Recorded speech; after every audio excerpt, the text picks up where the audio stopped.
700 ng ano? IC.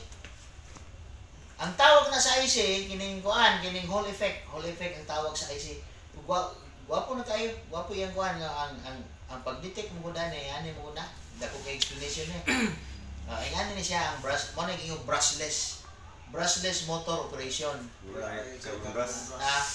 Mo ni ang theory ginya. Brushless motor operation. Wala na carbon brush. Unsa mong i-theory ni ano ni start ni?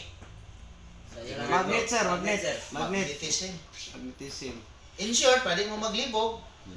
Mura na electric pan. Mura na electric pan. Ingani man ang winding sa electric pan, ako wag ko maghinambog pod. Nakatrabaho po ko sa una ani, mag-rewind ko single phase, three phase, electric pan, rewind po ko sa una. Mo na nga mura ning electric pan. Kay mo na nay polarity ang nagpatuyo kanay magnetism. Kay kini siya na may mga heatsink gud ani kanina. Kani siya, North Pole, South Pole. So i-rewind mo ani.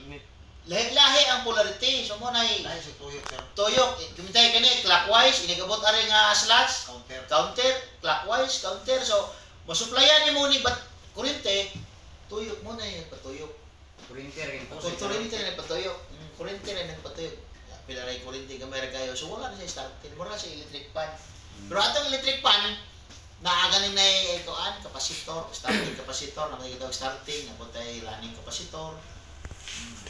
Kani siya automatic ra gani tuyok tungod aning kining gingon na to og CKP.